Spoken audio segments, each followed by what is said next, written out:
क्रमिले तारांग. Good morning. Good morning. अगं राहू दे. अगं असं प्रत्येक वेळी भेटलीस की पाया पडणार आहेस का? काही गरज नाही. मोहिनी ही माझ्या आठवणीप्रमाणे आपली तिसरी भेट. पहिल्यांदा भेटली होती इथे खाली भेटली होती. योग असतात सगळे. आणि हो, काल मी कार्यक्रमात येणार होतो पण माझ्या आजारपणामुळे जरा मला जमलं नाही. बरं, आई वडील कुठे तुझे? ते झोपलेत. काल जरा दगदग झाली ना म्हणून. काका तुम्ही रोज इतक्या लवकर उठता? हो अगं, हीच योग्य वेळ आहे. असं लवकर उठतो मी. हो, आणि संपूर्ण असं खाली जाऊन लॉनवर सगळं फिरतो मी. पण काय झालं, आता पाऊस पडतोय ना, त्यामुळे आज आता गॅलरीत. पण उठायचं याच वेळेला कसं प्रसन्न वाटतं. म्हणजे पक्ष्यांचे असे आवाज कानावर पडतात. लांबून भजन ऐकू येतं तुला? भजन प्रसन्न वाटतं सगळं. आणि आता पावसालाही सुरुवात झाली आहे, तेव्हा निसर्गही नव्यानं जगू पाहतोय. पण माणसं काही नव्याने जगत नाहीत. मला सांग मोहिनी, तुझी सुद्धा अशीच सवय का लवकर उठायची? काय झालं? असे हसलीस का? मी काही विनोदी बोललो काय? का मी विदूषक दिसतोय? नाही काका, तसं नाही. मग काय असले ते सांगा आधी मला. नाही म्हणजे ते तुम्ही म्हणालात ना की काय माणसांना नव्याने जगायचं नसतं. नाही जगता ये. नाही म्हणजे कधी कधी परिस्थितीमुळे त्यांना नवीन सुरुवात करता येत नाही. म्हणजे तुम्ही आज आनंदाने लवकर उठलात आणि मी टेन्शनमुळे. ते आता घर नसलेल्या माणसाला झोप कशी लागणार ना? घर असलेल्या माणसाला तरी कुठे सुखाची झोप लागते. हे असो, पण तुमच्या घरात काय झालं? काय ठरवलंय तुम्ही? सांगितलंय मी कान्हाला, तो बघेल. नाही, हे बरं केलं. ते का ते एजंट नेमलात ना, ते बरं केलं. म्हणजे घर लवकर मिळायला मदत होते. काय काका, एजंट नाही, कृष्णा. देव. अरे देवा. अच्छा, ते देव मी समजलो कोणी ते माणूस आहे. मी पण ना. हो, पण मोहिनी, तुझा कानात तुझं ऐकतो का ग? हो. मग माझं सुद्धा गाराड सांगशील त्याला? म्हणजे तुझ्या मार्फत पोचवशील?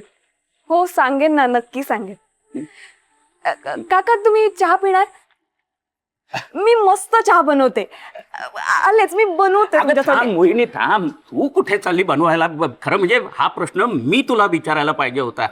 मी पण बेंधळाचा. थांब, मी सांगतो. थांब. अरे जनार्दन, कुठे गेला जनार्दन? जी साहेब. हा, इथे. अरे तू पटकन काय कर, 2 कप चहा घेऊन ये. आम्ही इथे बसून पितोय. हो साहेब. पटकन घेऊन ये. मी पण वेंदळाच आहे. तू चालली बनवाय काय? आपलं असं कसं होईल? बरं मोहिनी, आता मी तुला माझी नव्याने ओळख करून देतो. माझं नाव दशरथ कारखानीस. एका काळचा खूप मोठा निर्माता आणि आताच्या आघाडीच्या नायकाचा बाप. पण मोहिनी, माझ्या आयुष्याची सुद्धा दुसरी बाजू आहे ग. लोकांना ग्लॅमर दिसतं, पण दिव्याखाली अंधार म्हणतात ना, ते तसंच काहीतरी. ह्या इंडस्ट्री मधला मोठा माणूस एकेकाळी मी, पण आता एकटेपणाची सवय झाली. बोलायलाच कोणी नाही का? बाहेरच्या या घरात कोणी येत नाहीत आणि एक घरात आहे ते फारसे काही बोलत नाहीत. आज तू आलीस ना, म्हणून आता हे असं बडाबड तुझ्याशी बोलतोय मी. आणि हो मोहिनी, तुझे मनापासून खूप खूप आभार. कशाबद्दल? अगं कशाबद्दल काय, या घरात खूप वर्षांनी वटपौर्णिमेचा कार्यक्रम झाला ना. काय आहे, या घरात मराठमोळ्याचे कार्यक्रम होतच नाही म्हणून, आणि हे सगळं तुझ्यामुळे शक्य झालं. कान्हाचीच मर्जी. काका, आम्ही आज निघतोय. हा, निघाच निघाच.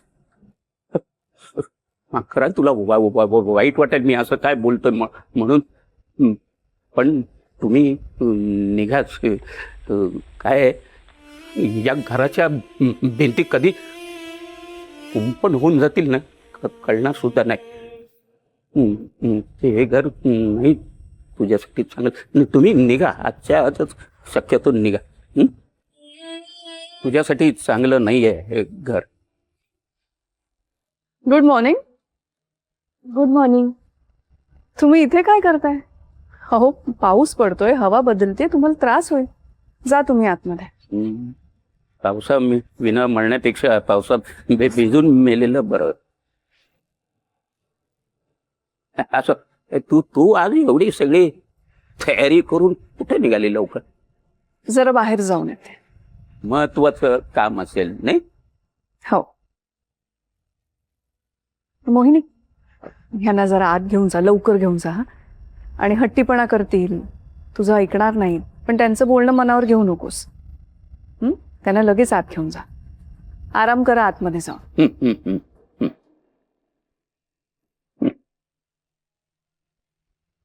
बघितलंस मोहिनी, किती काळजी करतात माझ्या घरचे लोक.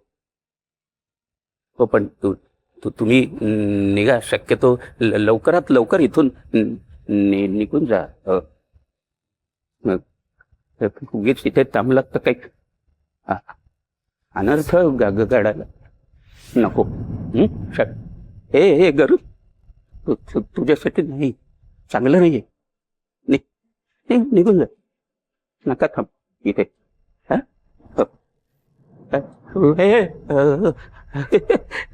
चहा घेऊन जा, चहा घेऊन जा. हा, मी बघतो चहा. जनार्दननी चहा का नाही आणला अजून? काय घेऊन सांगतो. जनार्दन, हे जनार्दन, अजून कसं